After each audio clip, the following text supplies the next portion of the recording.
Well, hello there once again. We're back. This time, the first world empire, the Persian Empire. It's not really a world empire, you can see from the map here, in a geographical sense, but it is in another sense. It's the first empire that we've seen in this class that's very multi ethnic, it's very multicultural, and it's kind of a step towards a global empire, a world empire, in that if you look at the territory here, it goes from Turkey, where Istanbul is, even into Eastern Europe a little bit. Athens, you can see in the upper left, that's the beginning of Europe, all the way to the Indus River, which is in India. So this is the first empire that at least connected part of East and West, West and East. And of course, more of that came later on. So it's a world empire in those ways. Uh, Quoting from the author of an excellent book on ancient Persia, Tom Holland, called Persian Empire. I'll be quoting from it a lot here. He says it was there, the Persians, epochal achievements to demonstrate to future ages the very possibility of a multi ethnic, multicultural, world spanning state. The political model established by the Persian kings would inspire empire after empire. And this is true. In fact, of all the empires in the ancient world that we've studied and will study, this is my personal favorite.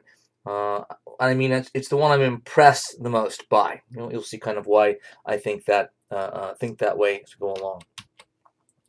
There are a number of Persian empires in the ancient world. The Achaemenid Empire, we'll look at that first and foremost, but then the Seleucid, Parthian, and Sassanid empires. The Sassanid Empire uh, collapsed finally to Arab Muslims just after the rise of Muhammad and the rise of Islam on the Arabian Peninsula, and it fell to their conquests. The Parthians were this is the phase in Persian history where they were up against the Romans. They weren't able to conquer the Romans, but the same was true in reverse. They were able to hold their own against the Romans as well, sometimes defeating them. So the Parthians were a force and mainly covered the same territory and ground geographically that we just saw in the previous slide. But it's in sort of the first era here, the Achaemenid dynasty, where you see the most important developments take place, and the most famous leaders in charge, gifted ones at that, who laid down much of what would follow the other empires and their kings and leaders following the lead, often emulating the Achaemenids. So the origins of the Achaemenid Empire. Here I start by quoting our lovable textbook authors Bentley and Ziegler. The origins of classical Persian society trace back to the late stages of Mesopotamian society. During the centuries before 1000 BC, two closely related peoples known as the Medes and the Persians migrated from Central Asia to Persia, where they lived in loose subjection to the Babylonian and Assyrian empires. So, for a time, both of these peoples were at least loosely controlled by these two empires, which we've already looked at. The Medes and the Persians spoke Indo-European languages, and their movements were part of the larger Indo-European migrations. They shared many traits with their distant cousins, the Aryans, who migrated into India. They were mostly pastoralists, meaning herders of domestic animals, although they also domesticated animals, although they also practiced a limited amount of agriculture. They organized themselves by clans rather than by states or formal political institutions, but they recognized leaders who collected taxes and delivered tribute to their Mesopotamian overlords. So these are the foundations of what would become a long-term empire if we uh, account for all the changes of power from family to family, government to government, dynasty to dynasty. The first major leader we have to deal with here is Cyrus the Great, really the one who formed a centralized, independent government in the area of Persia, what's now Iran, and beyond, in the 6th century BCE. He came from an outer province, so was kind of an upstart in that sense, but maybe took people by surprise to some degree. But he's known for being quite gifted as a strategist, tough customer, was wily, could kind of match wits with anybody. Wily has a connotation also of being somewhat sneaky and sly, and clever in that sense. And his conquests, and he's mainly known as a conqueror, unifying, centralizing the Persian Empire, and sort of setting it free from, all of the other previous overlords like Babylonia. So his conquest laid the foundations.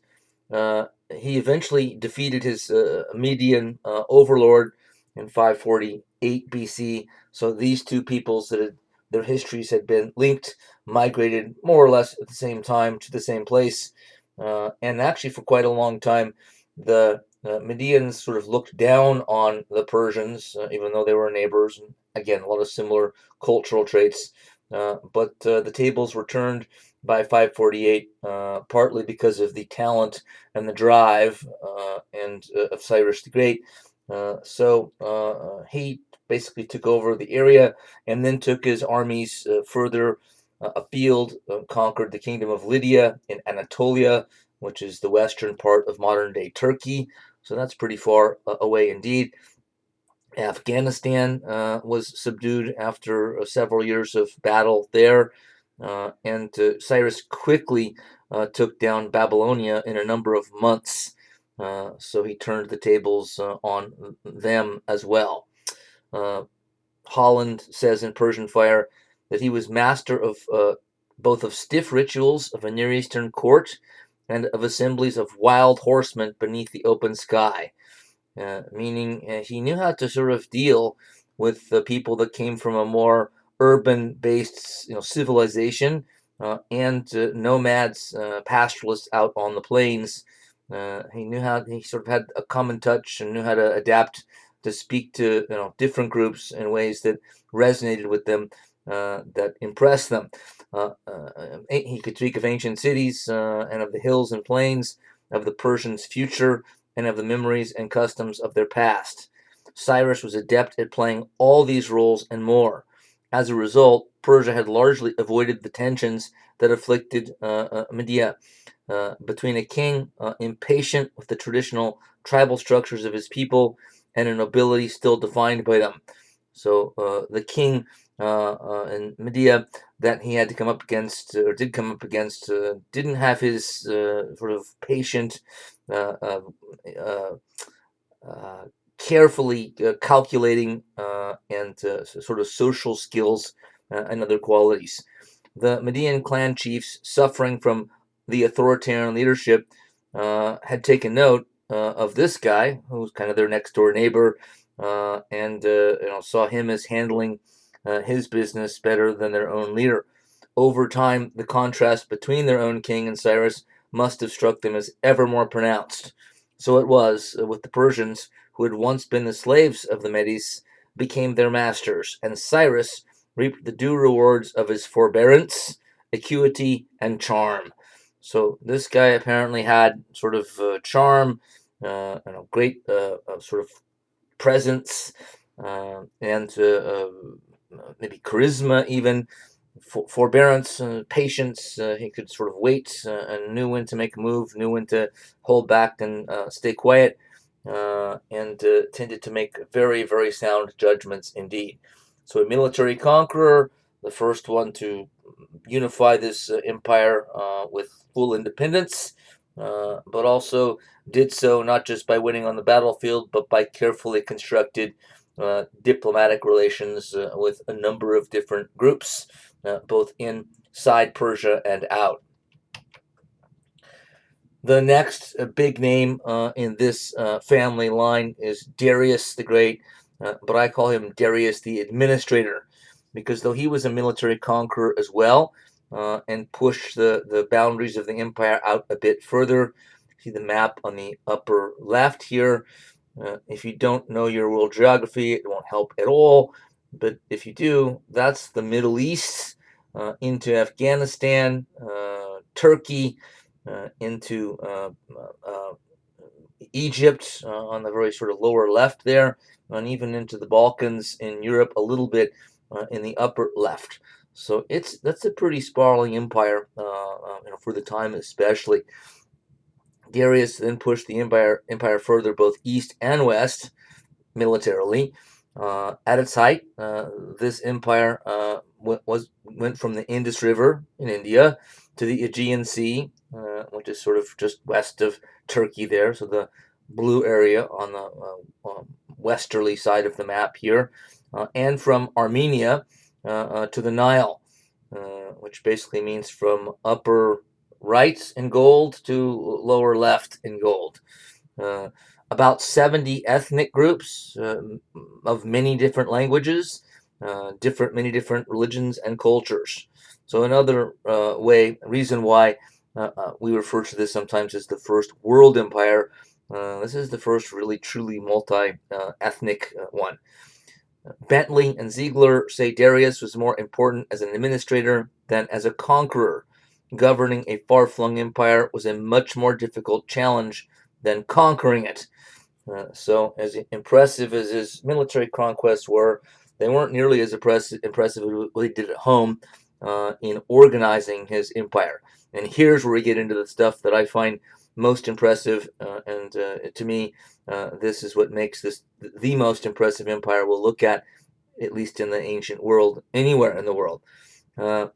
Men, women, children, horses, waterfowl, none could elude the meticulous prescriptions of Darius's bureaucrats. It was not only within the satrapal courts, we'll find out what that means in a while, that the great king had his eyes forever watching, scanning, tracking. Every transaction carried out within a posting station required a form to be stamped both by manager and recipient, and then forwarded to a central archive in Persepolis. The meticulousness here, meticulous is I think the right word. He made sure that he organized his governing system, political system, the administration, the bureaucracy, taxes, the mail, the transportation system, down to the smallest detail. And so he was a hands-on leader and made sure that things were done right. And sometimes leaders can have talent and sort of be flashy, in certain ways. And I'm sure Darius had that quality as well. But more importantly, he had the ability to kind of do the boring work that the real brilliant and powerful leaders generally do. So he sort of scanned everything, watched everything, and he didn't do it alone. He had gifted, subordinates as well, but he put into place a very well-heeled system of governance. It's very systematically organized and very well organized. The capital city at Persepolis, which remained the capital city throughout the changes in dynasty that we looked at the very outset here. Bentley and Ziegler again. Darius started to build a new capital of astonishing magnificence at Persepolis. He intended Persepolis to serve not only as an administrative center, but also as a monument to the Achaemenid dynasty.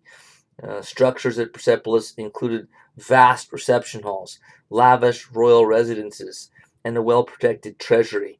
It served as the nerve center of the Persian Empire, a resplendent capital bustling with advisors, ministers, diplomats, scribes, accountants, translators, and bureaucratic officials of all descriptions. Even to today, massive columns and other ruins bespeak the grandeur of Darius's capital. So it was impressive in terms of its architectural prowess and beauty, but sort of the main thing to notice is how much hustle and bustle there was, and how big and sophisticated the bureaucratic administrative structure already was in this empire, which was again the key to the whole thing, the part that I find most impressive. And we get into this a little more here, the satrapies of the Persian Empire. Bentley, yet again, Persian kings appointed governors called satraps to serve as agents of the central administration in Persepolis and oversee affairs in the various regions. The little purple dots you see there are kind of administrative centers controlling outlying areas, at least the big ones, the big centers. Darius divided his realm into 23 satrapies, administrative and taxation districts governed by the satraps themselves. Yet the Achaemenids did not try to push direct rule on their subjects. Most of the satraps were Persians, but the government recruited local officials to fill almost all administrative posts between the level below the level of satrap. So this was, I think, quite smart. Earlier in the class, I told you that most of the time empires choose one of two options. They either send their own governors out to govern these sort of provinces they conquered far away from their capital, who make decisions, in the emperor's name, usually with, often with direct orders for the emperor, or at least interpreting what he believes the emperor wants. Or they can give the job of governor of a region to a local, somebody that's not in this case not a Persian, but somebody that's of a different ethnic group that they conquered in the course of carving out their empire. And each one has advantages and disadvantages. Here, quite wisely, this is a very clever move. They kind of cut it down the middle here. So the key governing positions, the governors themselves are almost always all Persians, but just below them, these governors have to have staffs and educated and talented people in the positions right beneath them, and even know that. But they tended to then train and hire locals for those jobs, giving them at least some stake then in governing the empire that they didn't. They weren't asked if they wanted to be members of the Persian Empire, the Achaemenid Empire. They were taken by force, but this was a way to maximize control from the center, but at the same time not go so far with it that you engendered all kinds of hatred, or at least more than you're naturally going to get by conquering someone, by giving some of the important jobs, though below the level of governor, to sort of ethnic, cultural, religious groups within your empire that aren't your religious and culture group, which in this case is, again, Persian. Taking good care of the specifics of governance, another area where I find incredibly impressive achievements, and see the Persians organize the empire well. This is the way to organize an empire. If you lived in the ancient world, this would be the model to follow right here. These leaders, particularly Darius, but the others as well, Cyrus before, and some of the others afterwards. But this is really, really well thought out, and showing good judgment, great judgment, and organizational ability. Bentley, I'm relying on him a lot today. The Persian leaders needed everyone to cooperate. They put a 20% tax on food and goods produced. In other words, those who lived under Persian rule had to pay 1/5 of what they earned to the empire. The Persians also taxed religious institutions, which were quite rich but had never been taxed before. So this was somewhat controversial, but he did get away with it, and it was a big source of revenue. The Persians themselves paid no taxes. So keep in mind, again, from the map you just saw, the empire is rather large. So it's all the people outside of the capital and outside of sort of Persian ancestral lands that are paying most or all the taxes. What follows came from Herodotus, the great Greek historian in the ancient world that wrote a lot about the Persians and some other foreign peoples, foreign to the Greeks, that is. Herodotus is often seen as the first historian ever in the world. He certainly is the first in the Greek and Roman world. But he had a keen eye for noticing the differences between his Greeks and other cultures, and did his best to sort of record objectively what they did. It wasn't always completely objective, but considering the time period, it's pretty remarkable. He says in one passage of his histories, "Before I record the amount of the annual tribute paid by the various provinces, I should mention that those who paid in silver were instructed to use the Babylonian talent, type of coin, money, as the measure of weight, while the Euboean talent was the standard for gold, the Babylonian being worth 11/6 of the Euboean. During the reigns of Cyrus and Cambyses, who was his son, there was no fixed tribute at all, the revenue coming from gifts only. And because of his imposition of regular taxes and other similar measures, the Persians have a saying that Darius was a tradesman, Cambyses a tyrant, and Cyrus a father. The first being out for profit where he could get it, the second harsh and careless of his subjects' interests, and the third, Cyrus, in the kindness of his heart, always occupied with plans for their well-being." And keep in mind, this is Herodotus, an outsider, not a Persian, but being an outsider gives him some advantages. He doesn't know the culture as well as an outsider, but he can be more objective and see things more fairly. So he's usually seen as a very a trustworthy source among ancient writers, though maybe none of them can be totally trusted by today's standards. Not because they were dishonest, but because they didn't have the same advantages that we have. Nonetheless, there's sort of a lot in this quote. But first, let's just talk about the most important thing I think here, and that is that he's talking about how the Persian Empire here moved in time from a tax system based on tribute, which means gift giving, to one based on sort of fixed taxes, usually in money. So a lot of places at various times in the world have had these kind of systems early on based on tribute, where people from various provinces, usually the rich or the nobility, show up with all kinds of expensive gifts and hand those over to the emperor, the king, whoever the leader is. And there were personal attachments and personal kind of symbols that went along with the gifts, but it also was a at bottom a way to transfer resources to the government, and put it in the government coffers, just valuable objects instead of money. But he's saying that this did change right during this period here, from tribute in kind to tribute or taxes in money.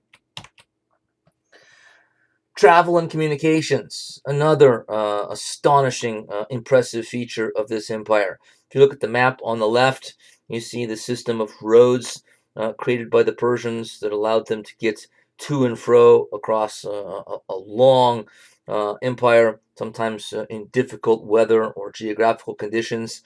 They had something like a Pony Express. You see a Persian rider on the top there on a horse. If you don't know, in American history, the Pony Express was a way to send mail quickly. So a rider on horseback with a mail, bag. See a mail bag actually on this guy there as well. But going on a horse, as fast as he can, and wearing, the horse and himself out, so that they have to stop after X number of miles. But then at a station, where they're heading to a station, and they get to the station, there's another rider there ready to go with another fresh horse, and they hand the patch or the satchel to the new guy, and he goes the next leg of the journey to the next post, and they just keep sort of training it off like a relay race, handing off the baton, and they could get things across long distances quickly. So it happened other places in the world too, including America. But this is much earlier on, of course, and was probably the most impressive such thing in its day. Uh, Holland says in Persian Fire, the ultimate basis of Persian greatness was not its bureaucracy, nor even its armies, but its roads, precious filaments of dust and packed dirt. These provided the immensity of the empire's body with its nervous system, along which news was perpetually flowing from synapse to synapse, to and from the brain. The distances which had so appalled Cleomenes, an earlier leader, were routinely annihilated by royal couriers. Every evening after a hard day's ride, the messenger would find a posting station waiting for him, equipped with a bed, provisions, and a fresh horse for the morning. Truly urgent message, one brought at a gallop through storms in the dead of night, might arrive in Persepolis from the Aegean in under 2 weeks. This was incredible and almost magical, a degree of speed, an incredible and almost magical degree of speed. Nothing to equal it had ever been known before. He means anywhere, and that's true. So you could get a message, at least when the system works at its best, down these roads on horseback with this kind of Pony Express thing. These guys slept sometimes instead of trading it off to another guy the next morning, but not always. If there was an urgent message, sometimes there'd be a person there to just grab it and go. But to get from the roads that you see sort of in the brown roads here at the left, westernmost end of the empire, all the way to the easternmost end or the northeasternmost end, 2 weeks. That's a short time. Again, some of the environment is forbidding through some of that territory as well, which makes it even more impressive. So this, in a sense, as the author is more or less saying here, was sort of the backbone of the effective empire, the effective system of domestic governance that was achieved. So to unite these different ethnic and cultural groups in a way that kind of maintained cohesiveness required a lot of things, but this may have been the most important one of all. Transportation and communications, extremely well organized, extremely well thought out, and extremely well executed. The Persians, however, ran into trouble eventually, at least in this era we're talking about here. An empire humbled. The Persian Wars, 500 to 479 BCE. They decided to attack the Greeks and the Greek city-states. And we'll eventually get to the Greeks soon enough. And they must have been shocked that they lost to the Greeks not just once but twice in a matter of 10 years. And it does appear that they, for a long time, they hadn't even known who the Greeks were or didn't care because they didn't see them as a threat. The legend has it, there's some evidence to this effect, but we don't know how accurate it is. But so I'll say legend, but it could be true, that the Persian king had never even heard of the Greeks or the Athenians, Athens being the most prominent of the city-states, until Athens started to supply one of the Greek city-states that was out in the Mediterranean off of the mainland, an island that the Persians attacked and tried to conquer. And so only, again, if this is right, only when the Athenians asserted themselves to send supplies and assistance to their fellow Greeks on this island, only then apparently did the Persian king and government say, "Wait a minute, who are these guys that are? I never heard of them. Let's look them up." Or heard of them, but and did thought they were losers before and not worth dealing with. But if that's true, then the Athenians made themselves a target after that, because by this time, around 500 BCE, the Persian Empire here was the big kid on the block. It was the dominant empire in at least in the Eastern Mediterranean, really probably in the entire Mediterranean, because Rome was just kind of getting going at this point. Wasn't powerful yet. It will be soon, but not yet. So the Persians decided that, well, okay, I guess these Greeks are just enough of a thorn in our side that we're going to have to take care of them, uh, uh, bring them under our control. So Darius the Great, Darius the Administrator, already talked about, with a fairly large force, tens of thousands, invaded Greece in 490 BCE, and this did bring a number of the city-states together.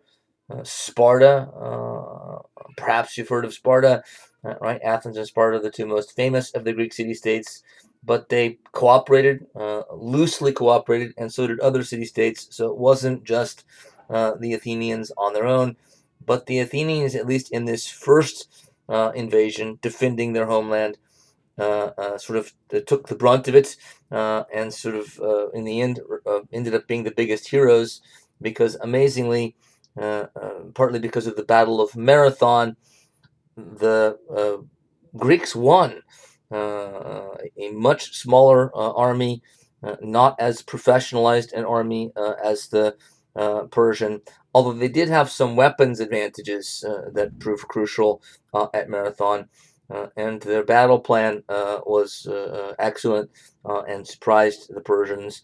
So, an underdog victory, though, if there ever was one.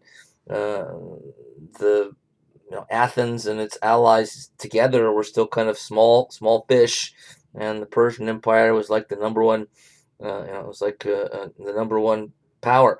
So the Greek or the Persians left, and descendant Xerxes, 10 years later, decides to avenge the family and empire's loss.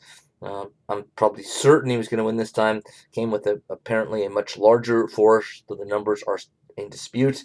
And here we see a lot of losses at Salamis, a major sea battle in 480, which is depicted on the right. The Athenian uh, general or admiral Themistocles, through surprise and sort of laying a trap for the Persians, defeated them. A land battle the next year at Plataea was also a big victory for the Greeks, who this time were better organized. The first time they just kind of brought a hodgepodge group of city states together to defend their culture and their homelands, even though they were separate political entities. But this time they were more prepared, and it kind of worked out. Okay, if we get invaded again, we probably will. Here's what we're going to do. We're all going to work together. We're going to have a plan ahead of time. So this time they were better prepared, which helps to explain some of these victories. What you might know best is in 480, the battle, if you can call it that, at Thermopylae. If you've seen the movie The 300, it depicts Thermopylae. How accurately, I haven't seen the whole thing, to be honest with you, but it might be accurate in some ways. Although I don't think people in ancient Greece, whether they were soldiers, usually in great shape or not, had six-pack stomachs. I found that part a little odd. Right? If you've ever lifted weights and done conditioning and weight training, you know that to get those kind of abs, it's not just about lifting weights and exercise. Most of it is diet. And I don't think they quite had the understanding of diet and nutrition in those days to really be able to sort of work out at least abs like the ones you see in that movie. The first time I saw that years ago, I just laughed. Anyway, there's some features of the movie that are probably accurate. There's some things in there I liked. I only saw about half an hour of it, and have never gotten back to it. But what uh, the Spartans did there, that was a small Spartan unit, but they held up the entire Persian army from getting further to the south into Athens and other uh, city states in southern Greece by holding a mountain pass with just a handful, hundreds of troops, held up thousands of them for days. They were eventually all wiped out, and most or all of them were killed, but they kind of went down as major heroes and martyrs, and they did help to win the day, or to win the campaign overall successfully, thwarting the invasion of the Persians yet a second time, because they were able to delay one of the main forces from getting into position of the Persians. Now we get to Alexander, and more on the Greeks, the Greek city-states, Athens, Sparta, and the one Alexander came from, Macedonia, later, from their point of view. But here we look at it a little bit from the Persian point of view primarily. But Alexander, or Alexander the Great, was a young king, following in his father's footsteps as a military conqueror, and he was good at it. As young as he was, as underestimated as he was for a while, he wasn't underestimated for long. He started in Macedonia, which is sort of northern Greece. You can see in the map in the upper left, you can barely read it, but Macedonia, a little bit lower, but on the left in blue, Athens and Sparta. So the Macedonians were part of the Greek world. They were partly of the Greek world and partly not of the Greek world. They were so far north that they saw themselves as somewhat different. Were proud to be allied with the Greeks in some ways, and culturally, similar. But in some ways, they didn't want to be. And Athens and Sparta and the other Greeks thought of them the same way. We kind of accept them as Greeks, but not totally, since they were on the fringe.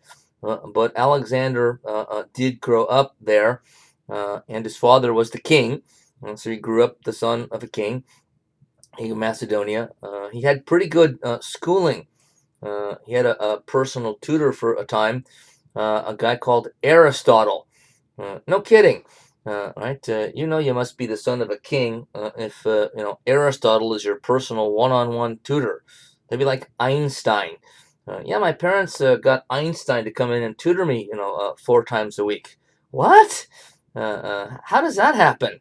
So Alexander was apparently being educated for something special, and he ruled over, in the end, after all of his conquests were said and done, and he died. So even after he died, a cosmopolitan empire that was carved out through military conquest, swashbuckling military engagements, very aggressively offensive.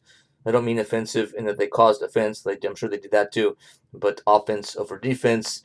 But the empire that Alexander carved out, whether intentionally or unintentionally, created kind of a cosmopolitan world. This is where I said earlier that you see that the Persian Empire is a world empire, in the sense partly that it connects the West with the East, connects Europe with Asia, and of course only more of that will come later on. But this is kind of the first example of it. But that wasn't his primary goal, if a goal at all. His primary goal was to take down the Persian Empire, kind of just to say that he did so, because his father had the ambition to do so, and his father died before he ever got the chance to. Maybe his father would have lost, but his father never even did launch an invasion of Persia, and so Alexander was bound and determined. It sounds bloodthirsty, and in some ways it is, but keep in mind that in the ancient world, in many places in the world, kings, and young princes, who are going to be king after the eldest son, after the father dies, are taught from a young age that that's your job, is to be a king and military conqueror. It's expected. If you don't conquer, aren't successful on the battlefield militarily as a leader, the people are going to lose faith in you, and they might assassinate you. So you better be a good military leader, or else. And there is truth to that. So as bloodthirsty as Alexander may have been, and he may have been that, he was doing what he was trained to do, and maybe what was required if he was to stay alive and on the throne. So a number of his officers sort of took his empire after Alexander died and kind of carved it up, or he bequeathed it to them, and they kind of carved it up from there. Alexander died young. He got his armies. He didn't lose a battle, as far as we know. All the way through that green area on the map, and it ends in the east, on the right side of the map, again at around the Indus River. And he wanted to go further into India, but famously his troops were dead tired and sick of fighting, and they mutinied or threatened to mutiny.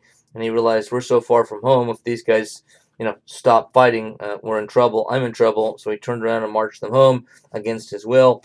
Was back in Egypt, planning sort of another venture, this time to the west, across North Africa, when he died of some sort of bug that we don't, I think, know what it is today, which may have been enhanced by heavy drinking. The Macedonian nobles and elites and royal family were heavy drinkers. Nobles in Macedonia, at least the men, to prove how macho you were, you hunted, you joined the military, and you drank a ton. So his illness may have been made worse by these heavy bouts of drinking. But he died at a very young age after these lightning fast conquests. But his empire was then divided between three of his subordinates, generals, and they became the kings of their own empires. One of which was the Seleucid Empire. Seleucus was his one of his generals. Tom Holland says, like Alexander, Seleucus and his successors retained the Achaemenid systems of administration and taxation, as well as roads and postal service. You see here, these guys realize what they have control of now. Wow, the way this kingdom is organized is fantastic. Let's not bring in our own methods. Let's just use theirs. Yeah, smart thing to do. The Seleucids also founded new cities throughout the realm and attracted Greek colonists to occupy them. The establishment of cities greatly stimulated trade and economic development both within the Seleucid Empire and beyond. So the trade connections were part of this contact between East and West. This empire brings conquest brings trade and commerce between East and West. It spreads ideas all the way to India and beyond, and ideas from India, to the Mediterranean, back into the Greek world. A lot of Greek colonists, as it says here, sort of went the other way and settled in places in Asia, in the empire, eventually even beyond that. So there's a great deal of cultural mixing going on here. So a very cosmopolitan empire indeed. A lot of new ideas, religious and economic, technological, cultural, being spread around. So in many ways, though it wasn't Alexander's intention overall, if at all, he created something quite remarkable here. This first connection between East and West, and a vigorous, healthy, vibrant trade, sharing of ideas, movement of peoples back and forth in this empire. The Seleucids faced opposition from the native Persians, because remember, the Seleucids are Greeks, and especially their ruling classes. Satraps often revolted against Seleucid rule, or at least worked to build power bases that would enable them to establish their independence. So remember, I said earlier in the Achaemenid phase that the governors, the satraps, were appointed by the king, Darius or Cyrus, and were loyal to them, partially because they knew them. They were fellow, Persians themselves. But now that it's Alexander's Greek Empire, the Greeks conquered the Persians under Alexander, and then when he died, he divided that land up, that empire, into three pieces, all going to Greek generals of his, subordinate generals of his own. And so now you have foreign rule over a people, basically Greek leaders telling Persians what to do. So no surprise that there's revolts against Seleucid rule. But it wasn't that caused the Seleucid Empire and dynasty to collapse, though it may have weakened it. But it was the Romans in 83 BCE that finally took the Seleucid Empire down. But Persia doesn't go away. They just kind of reformulate, reconfigure, and come back under the Parthian Empire, which really kind of takes place during the heyday of the Roman Empire, 247 BCE to 224 BCE. And really, that's sort of right in the wheelhouse of the prime of ancient Rome. So they happened to come along at a time where they had a powerful opponent, but as it says at the bottom, they did hold their own, held its own against the Romans. So one Parthian satrap, I forget the name, rebelled against the Seleucid Empire in 238 successfully. That had been happening, for a long time, but not successfully until here. A king called Mithridates I in 171 BCE transformed the state into a powerful empire, which was again not that hard to do because all of the mechanisms, all of the technology, all of the organizational structure done by the original Achaemenid dynasty and gifted leaders like Darius were already there. Once they controlled it, they had full access to it and control of it. Within 15 years, the new Parthian dynasty controlled lands as far away as Mesopotamia, and so the empire is large again. They, not surprisingly, yet again, maintained Achaemenid institutions and methods, the roads, mail system, excuse me, and etc. However, it wasn't as centralized as the earlier kingdoms. They maintained some steppe clan-based traditions, so that it wasn't quite as centralized, wasn't quite as urban oriented as the earlier iterations of this had been.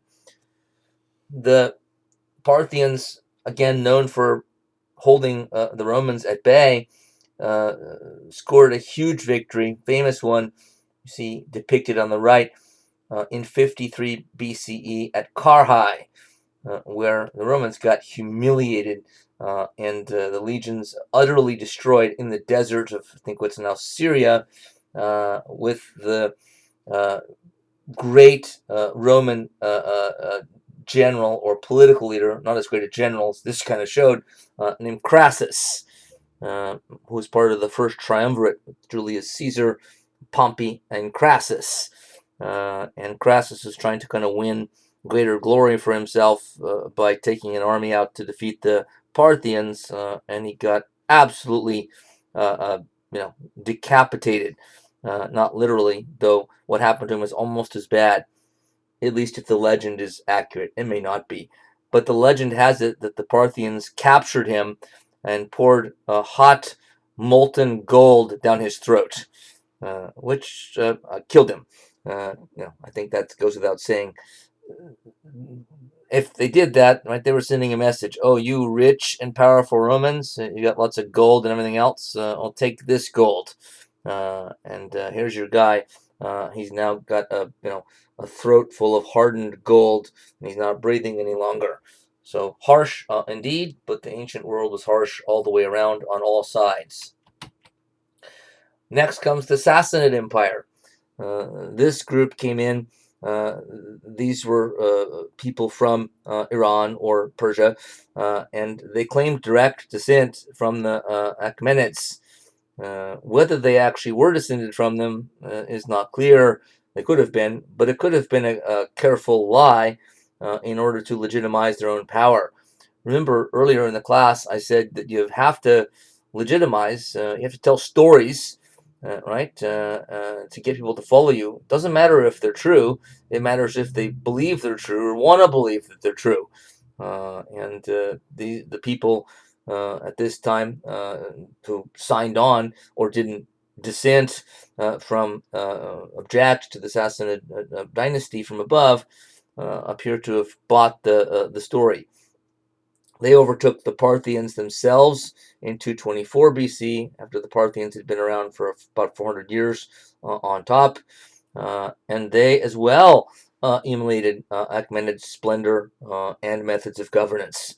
So somewhat like we saw with the culture of Sumer, the first civilization anywhere, but also the first in Mesopotamia. And I mentioned then that even when the Sumerians died out as a people, I don't mean died off, but they kind of went away as they intermarried with other groups, Babylonians and such.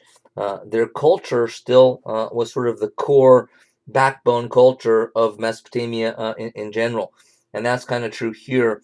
The original Achaemenid culture, but more importantly, I think the governing structure, system of taxation, bureaucracy, transportation, communications, all those things that were kept.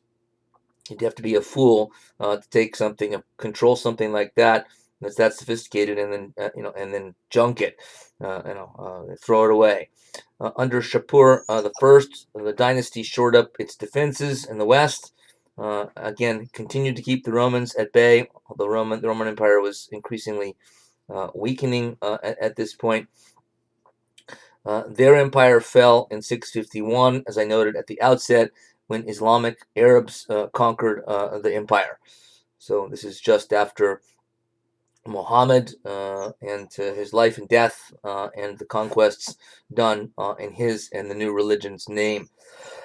Excuse me. As Bentley says, even conquest by external invaders, however, did not end the legacy of classical Persia, since Persian administrative techniques and cultural traditions were so powerful that the Arab conquerors adopted them to use in building a new Islamic society. So, in different words, what I just said above. I want to talk about only two more things here, and then we are done. Looking at sort of ancient Persia in general. First, I'm going to look at the class structure, and then take a look at some religious developments before we sign off. So if you look at the social hierarchy, and our textbook does do a section on this chart, you don't see bureaucrats or government administrators. But our text does indeed tell us that they held a pretty high place on this ladder. They're not represented here, partly not represented because they were new. So this can be a difficult thing in ancient societies, or societies hundreds of years ago or more. They're used to a hierarchy, and it's sort of set, it's accepted, and now a new group comes in, a new group is created, a new group kind of rises in importance, and now, where do we put them on the hierarchy? And so the bureaucrats, the administrators, who we know were crucial to the success and the full functioning of this empire from one dynasty to the next. Of course, the bureaucrats, the administrators, the civil service guys, excuse me, are going to have high positions indeed. So the chart here shows us both vertical class relations and horizontal class relations, showing us to say the king, the royal family, the aristocracy, and the priests. Although we could say that one's above the other, as the vertical part shows, but they were kind of in the same category, more powerful than everybody below them. So this chart is somewhat useful. But remember the question: where do the bureaucrats fit in? The answer wasn't entirely clear, by the way, but it was somewhere near the top. Lastly, religion. This isn't the only religious influence in ancient Persia and Iran, but it's the most important one, particularly because it influences other religions outside of Persia as time goes on. This is Zoroastrianism, coming from the prophet, religious thinker, leader, Zoroaster, sometimes referred to as Zarathustra. And he's been written about since. Friedrich Nietzsche great German philosopher of the late 19th century, wrote a book called Thus Spake Zarathustra, which isn't a biography of Zarathustra, but he's using him as kind of a character to get philosophical points across. So, Persian Fire says, that most fabled of visionaries, Zoroaster, the prophet of the Aryans, the man who had first revealed to the world that it was the battleground in a relentless war between good and evil. Here, in this war, was the great death struggle of things. Excuse me. The universal apocalypse in which truth would annihilate all falsehoods and to establish on their ruin an eternal reign of peace. Presiding over this final and decisive victory would be the Lord of Life, Wisdom and Light, Ahura Mazda himself. This is sort of the big monotheistic god in this Zoroastrian religion, although there are a few smaller gods as well, but this was the primary one, and in some ways it was a monotheistic system to a degree.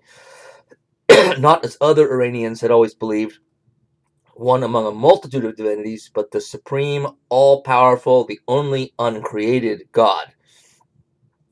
Many of Zarathustra's writings survive because priests, magi, wrote them down. The Gathas, as the most famous part of them are known, come in the form of hymns composed in the honor of the various deities, particularly Ahura Mazda.